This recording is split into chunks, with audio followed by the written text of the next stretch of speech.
Hi, everyone. Good morning. Happy Thursday. Saying a big hi from our classroom. I miss it being so full with all of you. So, feeling pretty lonely in here, but at least I'll get to see all of your faces at Community Circle at 10. So, we'll go ahead and look through our daily assignments. There are some things that are a little bit different today, so I want you to listen very carefully to me as I explain and then read through the instructions very carefully because I don't want you to end up doing something different than you should be, okay?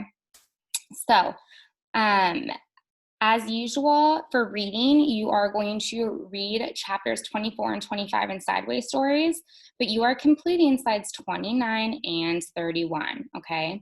That's correct. I want you to do 29 and 31. There are 4 pages of comprehension for chapters 24 and 25, and I am only giving you 2. If you want to challenge yourself and you have some extra time and you want to complete all 4 pages, that is completely fine by me. You are a superstar, but you only need to do those 2 that I have here. In writing, you are going to go to your final draft that you typed up yesterday, and I want you to self-assess or evaluate yourself as you read it. So I want you to take out your rubric, and I want you to go ahead and circle where you feel like you are at. If you already filled that rubric out the other day when you wrote your first draft and edited it, then in your packet you have plenty of other rubrics that you can use that we're not going to get to. So you can just go ahead and pull one of those out and then go ahead and post a picture of that to Seesaw so I can see how you feel you did on your final draft. Math. Okay, listen up. You are skipping lesson 11. You are going on to lesson 12 today, which is on page 183. And I have only certain problems here that I want you to complete today. Okay, some of the problems on here are asking you to find the mass of an object using a scale, okay, in grams and kilograms. Now, most of you probably don't have a scale that measures in grams and kilograms. If you do, you can go ahead and do the activity that it asks you to do on there. But otherwise, you're just gonna do the problems that I have listed here for you today on lesson 12. Once you're done with that, you're gonna go complete an activity in Seesaw for math, okay? In social studies, on slide 11, it asks you to type an opinion paragraph explaining your opinion on whether or not we should keep the eucalyptus trees in Burlingame. And this is just gonna be your final draft, okay? You're just gonna go for it today.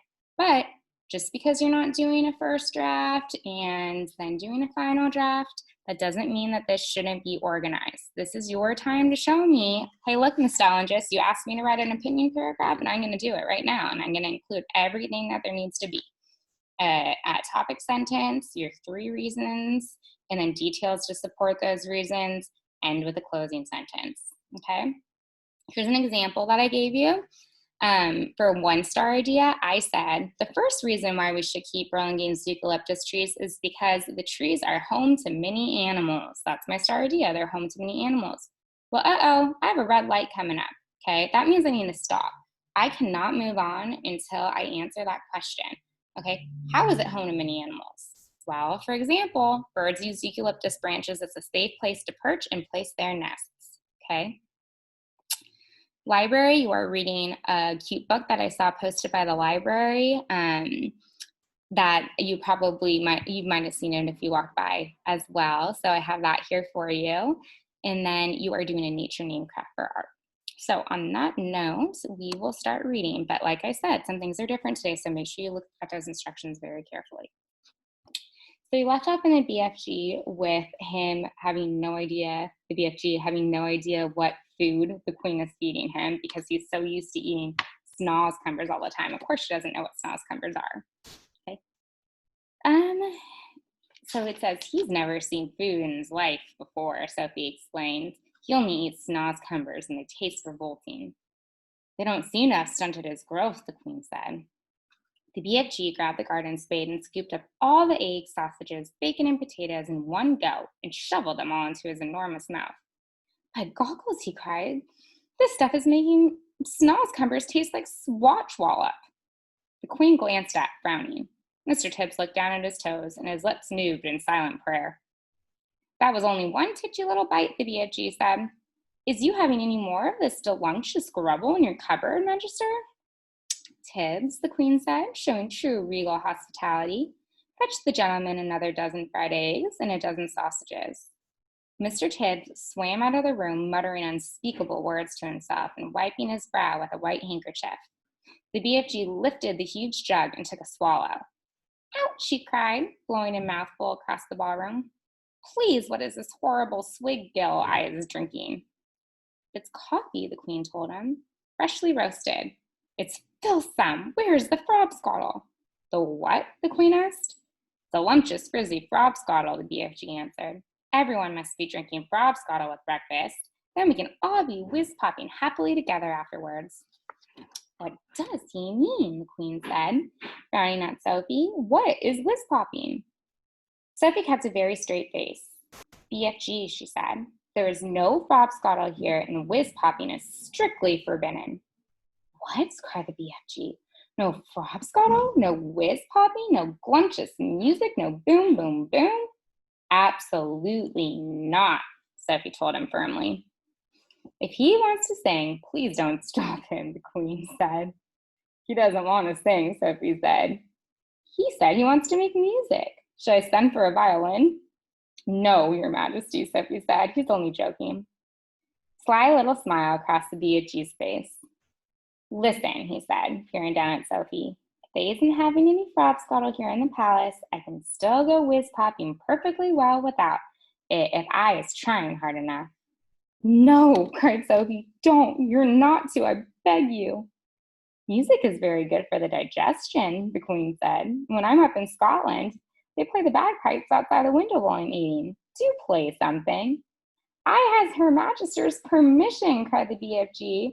And all at once, he let fly with a whiz-popper that sounded as though a bomb had just exploded in the room. The queen jumped. Whoopee, shouted the BFG. That's better than bagpipes, is it not, Magister? It took the queen a few seconds to get over her shock. I prefer the bagpipes, she said, but she couldn't stop herself smiling. During the next 20 minutes, a whole relay of footmen were kept busy, hurrying to and from the kitchen, carrying third helpings and fourth helpings and fifth helpings of fried eggs and sausages for the ravenous and delighted BFG. When the BFG had consumed his 72nd fried egg, Mr. Tibbs sidled up with the queen.